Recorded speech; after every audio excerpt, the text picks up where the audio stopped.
Hit అవుతుందంట వారా cinema. నాకు డౌటే, పక్కా హిట్టే, ఆస్కర్ వస్తుంది చూడు. Our latest blockbuster film Little Hearts with extended cut, streaming now on ETV Win.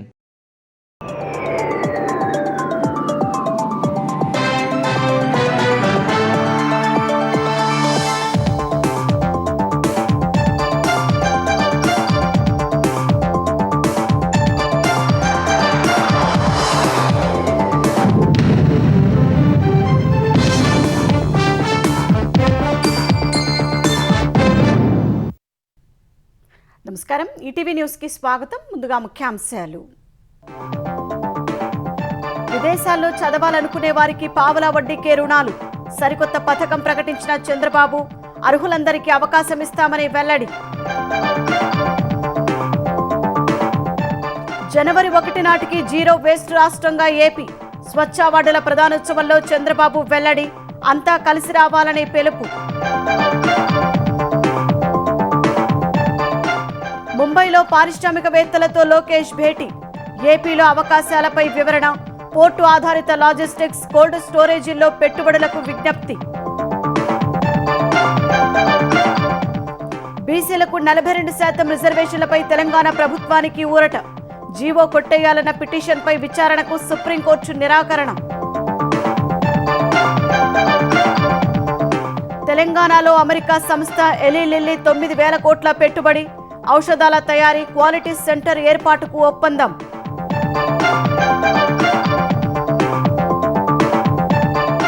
Hyderabad రాయదుర్గంలో టీజీఐఏసీకి కాసుల పంట. ఎకరానికి వేలంలో 177 కోట్లు పలికిన ధర. 7.67 ఎకరాలకు 1,357 కోట్ల ఆర్జన. బీహార్ అసెంబ్లీ ఎన్నికల షెడ్యూల్ విడుదల. నవంబర్ 6, 11 తేదీల్లో పోలింగ్. రెండో విడతల జూబ్లీహిల్స్ ఉప ఎన్నికకు ఓటింగ్. వైద్య రంగంలో 3 శాస్త్రవేత్తలకు నోబెల్. రోగ నిరోధక శక్తిపై పరిశోధనలకు దక్కిన ప్రపంచ అత్యున్నత పురస్కారం.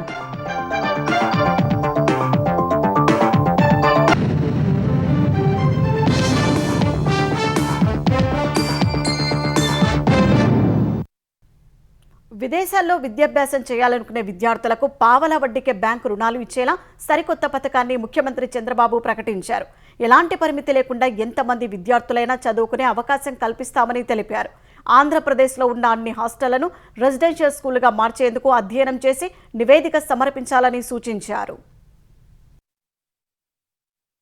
అమరావతి సచివాలయంలో SC, ST, BC, EBC, minority, దివ్యాంగ సంక్షేమంపై ముఖ్యమంత్రి చంద్రబాబు సమీక్ష నిర్వహించారు. విదేశాల్లో ఉన్నత చదువులు చదవాలనుకునే ప్రతి విద్యార్థికి పావలా వడ్డీకే బ్యాంకు రుణాలు ఇచ్చేలా కొత్త పథకాన్ని సీఎం ప్రకటించారు. 4% వడ్డీకే బ్యాంకులు రుణాలిస్తాయని ప్రభుత్వం గ్యారంటీ ఇస్తుందని చెప్పారు. 14 ఏళ్లలో రుణాన్ని చెల్లించుకునే వెసులుబాటిస్తామన్నారు. ఐఐటీ, ఐఐఎం, ఎన్ఐటీ వంటి ఉన్నత విద్యా సంస్థల్లో చదవాలనుకునే వారికి కూడా ఈ పథకం వర్తింపచేయాలని సూచించారు. బీసీ విద్యార్థులకు ఐఐటీ, నీట్లో కోచింగ్ ఇచ్చేందుకు 2 ప్రాంతాల్లో శిక్షణా కేంద్రాలు ఏర్పాటు చేయాలని అధికారులను సీఎం ఆదేశించారు. ఎస్సీ, ఎస్టీ, బీసీ హాస్టళ్లలో మౌలిక వసతులు, సౌకర్యాల కల్పనతో పాటు ఏడాదిలోగా మరమ్మతులు పూర్తి చేయాలని చంద్రబాబు ఆదేశించారు. గురుకులాల్లో అత్యంత పరిశుభ్రత ఉండేలా చూడాలని, విద్యార్థుల ఆరోగ్యానికి ప్రాధాన్యం ఇవ్వాలని నిర్దేశించారు. నసనకోట, ఆత్మకూరు బీసీ బాలికల పాఠశాలలను 2.65 కోట్లతో జూనియర్ కాలేజీగా ఉన్నతీకరించేందుకు ముఖ్యమంత్రి అనుమతించారు. తల్లికి వందనం పథకం నుంచి school maintenance fund, toilet maintenance fund నిధులు ఇస్తామని చెప్పారు. 1 ఫ్యామిలీ 1 ఎంటర్‌ప్రెన్యూర్ విధాన లక్ష్యం నెరవేరితే ఆయా వర్గాలు ఆర్థికంగా బలోపేతం అవుతాయని చంద్రబాబు అన్నారు. ఇమాంలు, పాస్టర్లకు ఏమైనా బకాయిలుంటే వెంటనే విడుదల చేయాలని, హజ్ యాత్రకు దరఖాస్తుల గడువును పెంచేందుకు అవకాశం కల్పించాలని సీఎం సూచించారు. ఆదరణ 3 కింద ఇచ్చే పనిముట్లు ఆధునికంగా ఆయా కులవృత్తులకు ఉపయోగకరంగా ఉండాలన్నారు. రజకులకు గ్యాస్ తో పనిచేసే ఇస్త్రీ పెట్టెలు, సబ్సిడీ సిలిండర్లు ఇచ్చే అంశం పరిశీలించాలని సూచించారు. మత్స్యకారులు సీవీడ్ లాంటి నూతన ప్రత్యామ్నాయాలను ఎంచుకునేలా ప్రోత్సహించాలన్నారు. కులవృత్తుల ఆధునీకరణతోనే ఆయా వర్గాలు ఎక్కువ ఆదాయం పొందగలవని చెప్పారు. స్థానిక సంస్థల్లో బీసీలకు 34% రిజర్వేషన్లకు సంబంధించి ఎలాంటి న్యాయపరమైన ఆటంకాలు తలెత్తకుండా చర్యలు తీసుకోవాలని చంద్రబాబు స్పష్టం చేశారు. నెల్లూరు, ఏలూరు, కర్నూలు బీసీ భవనాల నిర్మాణం పూర్తి చేయాలని ఆదేశించారు. 64 కులాల కార్పొరేషన్లలో అనుసరిస్తున్న అత్యుత్తమ విధానాలను అధ్యయనం చేసేందుకు వర్క్షాప్ నిర్వహించాలని సూచించారు. బీసీ రెసిడెన్షియల్ స్కూళ్లలో చదివే విద్యార్థుల్లో ఈ ఏడాది 312 మంది ట్రిపుల్-ఐటీకి ఎంపికవగా వారిలో కొందరు విద్యార్థులు ముఖ్యమంత్రితో మర్యాదపూర్వకంగా సమావేశమయ్యారు. వారిని సీఎం అభినందించారు. 2026 జనవరి 1 కల్లా ఆంధ్రప్రదేశ్ను జీరో వేస్ట్ రాష్ట్రంగా తీర్చిదిద్దుతామని సీఎం చంద్రబాబు వెల్లడించారు. అందుకు జై స్వచ్ఛ సేవక్ ప్రతి ఒక్కరి నినాదం కావాలని విజ్ఞప్తి చేశారు. విజయవాడలో స్వచ్ఛాంధ్ర లక్ష్యాల్లో ఉత్తమ పనితీరు కనబరిచిన సంస్థలు, వ్యక్తులకు స్వర్ణాంధ్ర, స్వచ్ఛాంధ్ర అవార్డులను సీఎం అందజేశారు. స్వచ్ఛత, పరిశుభ్రత పాటించే పారిశుద్ధ్య కార్మికులు నిజమైన దేశభక్తులని చంద్రబాబు కొనియాడారు. భావితరాలకు పరిశుభ్రత లెగసీ అందచేయాలని పిలుపునిచ్చారు. గత వైసీపీ సర్కార్ 85 లక్షల మెట్రిక్ టన్నుల మేర చెత్తను వదిలేసిపోయిందన్న సీఎం తిరుమలను కూడా అపరిశుభ్రంగా మార్చారని మండిపడ్డారు. త్వరలో 100 స్వచ్ఛ రథాలను అందుబాటులోకి తెస్తామన్నారు. ఏపీలో కార్యాలయాలు, ఆసుపత్రులు, విద్యాసంస్థల శుభ్రత పాటించి ఆరోగ్యకరమైన ఆంధ్రప్రదేశ్ కోసం పనిచేయాలని చంద్రబాబు పిలుపునిచ్చారు. స్వచ్ఛాంధ్ర సహకారం కాకుండా స్వర్ణాంధ్ర సాధ్యం కాదని నా నమ్మకం. అందుకే ముఖ్యమంత్రిగా ఎన్ని కార్యక్రమాలున్నా స్వర్ణాంధ్ర, స్వచ్ఛాంధ్ర అనే కార్యక్రమానికి శ్రీకారం చుట్టాం. ఈరోజు స్వచ్ఛాంధ్ర అనేది కేవలం నినాదం కాదు, దీన్ని ఒక ఉద్యమంగా ముందుకు తీసుకుపోవాలి. ఆ రోజు మీరు ఇంకొక పక్క చూస్తే చెత్త మీద పన్నేశారు, చెత్త మాత్రం తీయలేదు. ఈ ప్రభుత్వం చెత్త మీద పన్ను రద్దు చేశాం. టోటల్ గా ఉండే చెత్త తొలగించిన ఘనత ఈ ప్రభుత్వాన్ని మీ అందరి సహకారంతో. ఇంకా కూడా కొద్దిగా ఉంది. ఈ సంవత్సరం పూర్తి అయిపోయి ఎక్కడ కూడా చెత్త అనే మాట లేకుండా జనవరి 1 కి జీరో వేస్ట్ రాష్ట్రంగా తయారు చేసే బాధ్యత డిపార్ట్మెంట్ది, మీ అందరిది అని చెప్పి మరొక్కసారి ఇక్కడే మీ అందరికి విజ్ఞప్తి చేస్తున్నాం. విశాఖ స్టీల్ పటిష్టత పరిరక్షణకు ఏపీ సర్కారు కట్టుబడి ఉందని ముఖ్యమంత్రి చంద్రబాబు అన్నారు. ఏడాది కాలంలో కేంద్ర సాయం, రాష్ట్ర ప్రభుత్వ సహకారంతో ప్లాంట్ ఉత్పత్తిలో గణనీయమైన పురోగతి నమోదైందని తెలిపారు. గత ఏడాది సెప్టెంబర్ నెలలో ప్లాంట్ సామర్థ్యంలో 25% మాత్రమే ఉత్పత్తి జరిగితే ఈ సెప్టెంబర్లో 79% ఉత్పత్తి జరిగినట్టు చంద్రబాబు చెప్పారు. ఇదే స్ఫూర్తితో ప్లాంట్ని నష్టాల నుంచి బయటపడేసి బలోపేతం చేయడానికి యాజమాన్యం, కార్మికులు, ఉద్యోగులు, కేంద్ర, ఏపీ ప్రభుత్వాలు కలిసి పనిచేయాలన్నారు. విశాఖ స్టీల్ ప్లాంట్ బలోపేతం చేయడం సహా గరిష్ట ఉత్పత్తి సాధించే అంశంపై చంద్రబాబు ప్రభుత్వ అధికారులు, స్టీల్ ప్లాంట్ ఉన్నతాధికారులతో సమీక్షించారు. కూటమి ప్రభుత్వం ఏర్పడిన తర్వాత ప్లాంట్ పరిరక్షణ కోసం కేంద్రం నుంచి 11,440 కోట్ల సాయం అందినట్టు చంద్రబాబు గుర్తు చేశారు. ప్రస్తుత ఆర్థిక సంవత్సరం 3వ త్రైమాసికం ముగిసే నాటికి 92.5% ఉత్పత్తి సామర్థ్యానికి చేరుకోవాలని సీఎం సూచించారు. వివిధ ప్రభుత్వ శాఖలు అందిస్తున్న పౌర సేవలు మరింత మెరుగుపరిచేందుకు అధికారులు మేధోమథనం జరపాలని సీఎం చంద్రబాబు ఆదేశించారు. పౌర సేవల్లో ప్రజల సంతృప్తి స్థాయి ప్రభుత్వానికి ముఖ్యమని స్పష్టం చేశారు. అమరావతి సచివాలయంలోని ఆర్టీజీఎస్ కమాండ్ కంట్రోల్ రూమ్లో ఆర్టీజీఎస్ పౌర సేవలపై ప్రజల సంతృప్తి స్థాయిపై చంద్రబాబు సమీక్షించారు. ఈ నెల 16న ప్రధాని నరేంద్ర మోదీ శ్రీశైలం పర్యటనకు వస్తున్నందున డ్రోన్ సిటీకి ఆయన చేతుల మీదుగా శంకుస్థాపన చేసేందుకు ఏర్పాట్లు చేయాలని ఆదేశించారు. డిసెంబర్లో డ్రోన్ షో నిర్వహించాలని నిర్ణయించారు. ప్రభుత్వ విభాగాలు సహా ప్రైవేటుల వినియోగం పెంచేందుకున్న అవకాశాలపై దృష్టి పెట్టాలని సూచించారు. వైద్యం, వ్యవసాయ రంగాల్లో డ్రోన్ల వినియోగం పెరగాలన్నారు. సీసీ కెమెరాలను ట్రాఫిక్ సహా నేర నియంత్రణ, శాంతి భద్రతల పరిరక్షణలో సమర్థంగా వినియోగించుకోవాలని దిశానిర్దేశం చేశారు. వాట్సాప్ గవర్నెన్స్ ద్వారా అందిస్తున్న 730 సేవల వినియోగాన్ని మరింత పెంచేందుకు చర్యలు చేపట్టాలని సీఎం ఆదేశించారు. ప్రభుత్వ సేవలపై ప్రతి నెల ఆడిట్ నిర్వహించి ప్రతి 3 నెలలకు సమగ్ర కార్యాచరణ ప్రణాళిక రూపొందించాలని స్పష్టం చేశారు. తెలంగాణలోని స్థానిక సంస్థలో 42% రిజర్వేషన్లు కల్పించేందుకు ఇచ్చిన ఉత్తర్వులను సవాల్ చేస్తూ దాఖలైన పిటిషన్ను విచారణకు స్వీకరించేందుకు సుప్రీంకోర్టు నిరాకరించింది. ఈ మేరకు ప్రభుత్వ ఉత్తర్వులను సవాల్ చేస్తూ వంగ గోపాల్ రెడ్డి అనే వ్యక్తి దాఖలు చేసిన పిటిషన్ ఇవాళ జస్టిస్ విక్రమ్నాథ్, జస్టిస్ సందీప్ మెహతాలతో కూడిన ధర్మాసనం వద్ద ప్రస్తావనకు వచ్చింది. ఈ క్రమంలో ప్రభుత్వం తరపున సీనియర్ న్యాయవాదులు సిద్ధార్థ దవే, అభిషేక్ మను సింఘ్వి, ఏడిఎన్ రావు వాదనలు వినిపించారు. స్థానిక సంస్థల ఎన్నికల రిజర్వేషన్ల వ్యవహారంపై తెలంగాణ హైకోర్టులో 2 పిటిషన్లు పెండింగ్లో ఉన్నట్టు తెలంగాణ ప్రభుత్వ న్యాయవాదులు సుప్రీంకోర్టుకు తెలిపారు. ఈ దశలో ఆర్టికల్ 32 కింద పిటిషన్ ఎందుకు ఫైల్ చేశారని ధర్మాసనం పిటిషన్ను ప్రశ్నించింది. ఆర్టికల్ 32 కింద దాఖలు చేసిన రిట్ పిటిషన్పై సుప్రీంకోర్టు ఎలా జోక్యం చేసుకుంటుందని అడిగింది. ఈ దశలో హైకోర్టులో ఇవ్వనందునే సుప్రీంకోర్టుకు వచ్చినట్టు పిటిషనర్ తెలిపారు. హైకోర్టులో స్టే ఇవ్వకపోతే సుప్రీంకోర్టుకు వచ్చేస్తారా అని ప్రశ్నించిన ధర్మాసనం హైకోర్టులో పిటిషన్లు పెండింగ్లో ఉన్నందున విచారణకు స్వీకరించేందుకు నిరాకరించింది. స్థానిక సంస్థల్లో రిజర్వేషన్ల వ్యవహారంపై పిటిషన్ను డిస్మిస్ చేసింది. స్థానిక సంస్థల ఎన్నికల్లో 42% బీసీ రిజర్వేషన్లకు తెలంగాణ ప్రభుత్వం కట్టుబడి ఉందని ఉప ముఖ్యమంత్రి భట్టి విక్రమార్క స్పష్టం చేశారు. బీసీ రిజర్వేషన్లకు వ్యతిరేకంగా దాఖలైన పిటిషన్ను విచారణకు సుప్రీంకోర్టు నిరాకరించిన వేళ కోర్టు నిర్ణయాన్ని స్వాగతిస్తున్నట్టు భట్టి చెప్పారు. బీసీ రిజర్వేషన్లపై ప్రభుత్వ జీవోపై కొందరు సుప్రీంకోర్టులో కేసు వేశారన్న భట్టి ప్రభుత్వ నిర్ణయానికి వ్యతిరేకంగా వేసిన కేసును కోర్టు డిస్మిస్ చేసిందన్నారు. ఎట్టి పరిస్థితుల్లో స్థానిక సంస్థల ఎన్నికల్లో బీసీ రిజర్వేషన్లు అమలు చేస్తామని స్పష్టం చేశారు. అటు బీసీలకు రిజర్వేషన్ల విషయంలో ప్రతిపక్షాలు కూడా న్యాయస్థానాలకు తమ వైఖరిని చెప్పేందుకు ఇంప్లీడ్ కావాలని మరో మంత్రి పొన్నం ప్రభాకర్ సూచించారు.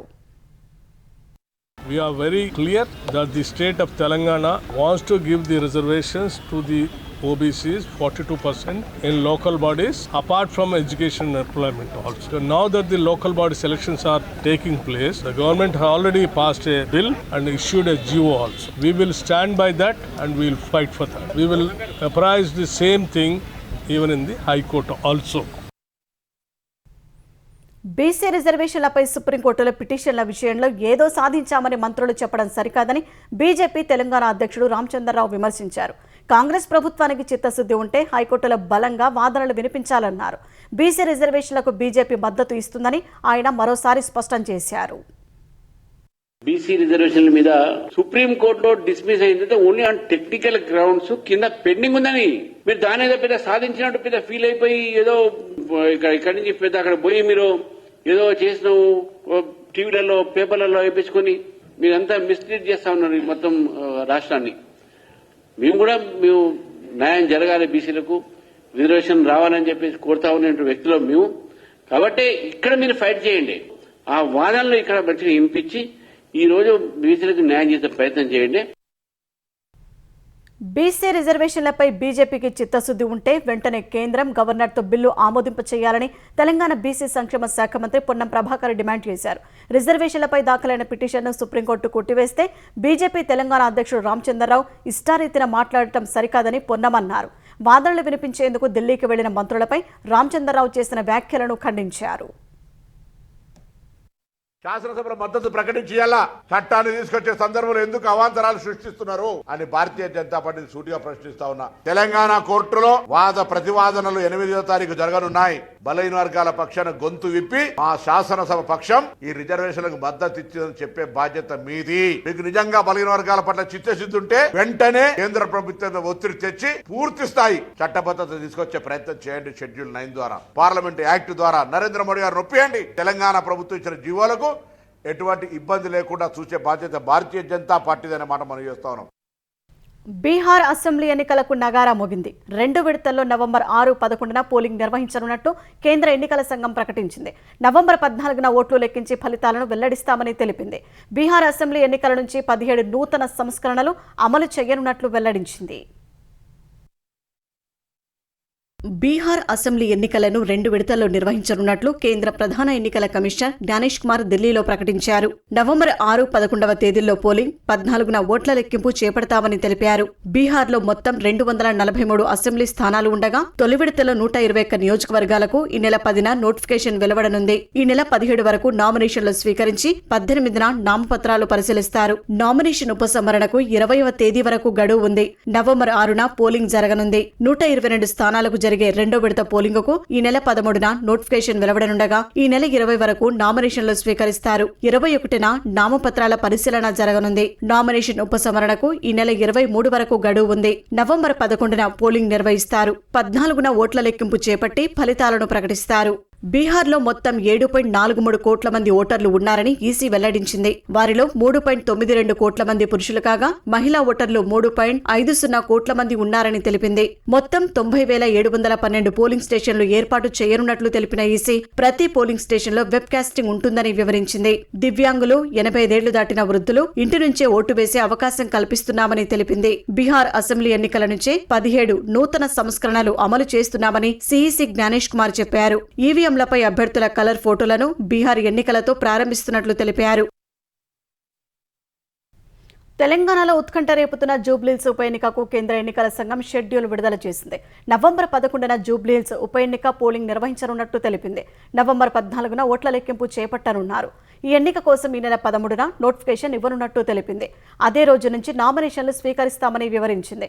ఈ నెల 21న నామినేషన్ల దాఖలకు గడువు ఇచ్చిన ఈసీ 22న నామినేషన్ల పరిశీలన చేపట్టనున్నట్లు తెలిపింది. ఈ నెల 24 వరకు నామినేషన్ల ఉపసంహరణకు అవకాశం ఇచ్చింది. నవంబర్ 11న పోలింగ్ నిర్వహించి 14న లెక్కింపు చేపడతారు. బీఆర్ఎస్ ఎమ్మెల్యే మాగంటి గోపీనాథ్ మృతితో జూబ్లీహిల్స్ ఉప ఎన్నిక అనివార్యమైంది. ఈ ఉప ఎన్నికతో పాటే జమ్మూ కాశ్మీర్లో 2, రాజస్థాన్, జార్ఖండ్, పంజాబ్, ఒడిశా, మిజోరంలలో ఒక్కో నియోజకవర్గానికి ఉప ఎన్నిక జరగనుంది. అమెరికాకు చెందిన ఔషధాల తయారీ సంస్థ ఎలీ లిల్లీ హైదరాబాద్లో 9,000 కోట్ల రూపాయల పెట్టుబడితో ప్లాంట్ క్వాలిటీ సెంటర్ ఏర్పాటుకు ముందుకొచ్చింది. ఈ మేరకు ఎలీ లిల్లీ సంస్థ అధ్యక్షుడు Patrick Johnson Hyderabad command control సెంటర్లో ముఖ్యమంత్రి రేవంత్ రెడ్డితో సమావేశమయ్యారు. తెలంగాణ ఐటీ పరిశ్రమల శాఖ మంత్రి శ్రీధర్ బాబు అధికారులు ఈ సమావేశానికి హాజరయ్యారు. పెట్టుబడులు పెట్టేందుకు ముందుకు వచ్చిన ఎలీ లిల్లీ సంస్థను ముఖ్యమంత్రి రేవంత్ రెడ్డి అభినందించారు. పరిశ్రమలు పెట్టేవారికి తమ ప్రభుత్వం అన్ని రకాలుగా మద్దతిస్తుందని చెప్పారు. ఫార్మా పాలసీని ప్రభుత్వం మరింత ముందుకు తీసుకెళ్తుందని వివరించారు. జీనోమ్ వ్యాలీలో ఏటీసీ సెంటర్ ఏర్పాటు చేస్తున్నామన్న ఆయన జీనోమ్ వ్యాలీకి కావాల్సిన సాంకేతిక సహకారం అందిస్తామని హామీ ఇచ్చారు. ఆనంద్ మహీంద్రా నేతృత్వంలో స్కిల్ వర్సిటీ ఏర్పాటు చేస్తున్నామని తెలిపారు. ఫార్మా ప్రముఖులు స్కిల్ వర్సిటీ బోర్డు సభ్యులుగా ఉన్నారని ఎలీ లిల్లీ సంస్థ ప్రతినిధులకు రేవంత్ వివరించారు. సీఎంతో చర్చించిన తర్వాత ఆ సంస్థతో ఒప్పందం కుదుర్చుకున్నట్లు తెలంగాణ ప్రభుత్వం వెల్లడించింది. హైదరాబాద్ రాయదుర్గంలో భూములకు నిర్వహించిన వేలంలో తెలంగాణ పారిశ్రామిక మౌలిక సదుపాయాల కల్పన సంస్థ టీజీఐఐసీకి కాసుల పంట పండింది. రాయదుర్గంలోని భూములకు టీజీఐఐసీ నిర్వహించిన వేలంలో రికార్డు ధర పలికింది. రాయదుర్గం నాలెడ్జ్ సిటీలో నిర్వహించిన వేలంలో ఎకరం 177 కోట్ల రూపాయల ధర పలికింది. వేలంలో మొత్తం 7.67 ఎకరాలను ఎంఎస్ఎన్ రియాలిటీ సంస్థ దక్కించుకుంది. ఎకరాకు 177 కోట్ల రూపాయల చొప్పున 1,350 కోట్ల రూపాయలకు రియాలిటీ సంస్థ వేలం పాడింది. నాలెడ్జ్ సిటీలో 18 ఎకరాలకు టీజీఐఐసీ వేలం నిర్వహిస్తోంది. నాలెడ్జ్ సిటీ భూములకు టీజీఐఐసీ ప్రారంభ ధర ఎకరం 101 కోట్ల రూపాయలు నిర్ణయించింది. మరో 11 ఎకరాల భూమికి కొనసాగుతున్న వేలం కొనసాగుతోంది.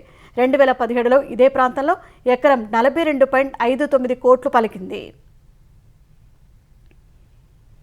సుప్రీంకోర్టు ప్రధాన న్యాయమూర్తి జస్టిస్ బిఆర్ గవాయ్పై దాడి చేసేందుకు ఓ లాయర్ చేసిన ప్రయత్నాన్ని భద్రతా సిబ్బంది సహచర న్యాయవాదులు అడ్డుకున్నారు.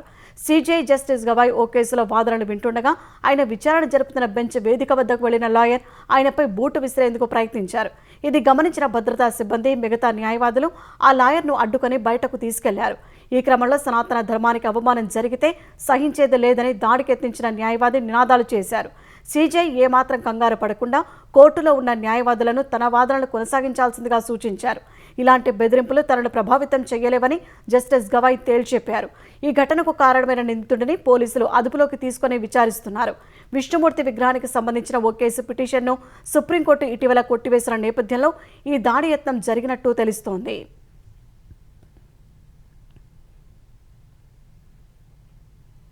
రోగ నిరోధక వ్యవస్థపై పరిశోధనలు చేసిన 3 శాస్త్రవేత్తలను నోబెల్ వరించింది. పరిధీయ రోగ నిరోధక సమతుల్యత అనే విధానంపై పరిశోధన చేసిన అమెరికాకు చెందిన మేరీ ఈ బ్రాంకోవ్, ఫ్రెడ్ రోమ్స్డెల్, జపాన్కు చెందిన షిమన్ సకగూచిలను వైద్యశాస్త్రంలో నోబెల్కు ఎంపిక చేసినట్లు స్టాక్హోమ్లోని నోబెల్ కమిటీ ప్రకటించింది.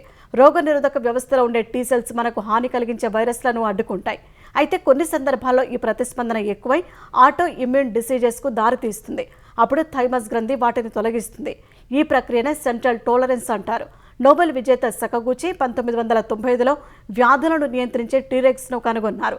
2001లో బ్రాంకోవ్, రామ్స్డెల్ మన రోగ నిరోధక వ్యవస్థ మనపైనే దాడి చేయడానికి కారణమవుతున్న పరిణామం చెందిన జన్యువు FOXP3ని కనుగొన్నారు. ఆ తర్వాత 2 ఏళ్లకు మానవ శరీరానికి రక్షణ కవచంలా నిలిచే టీరెక్స్ను FOXP3 జన్యువు నియంత్రిస్తుందని సకగూచి కనిపెట్టారు.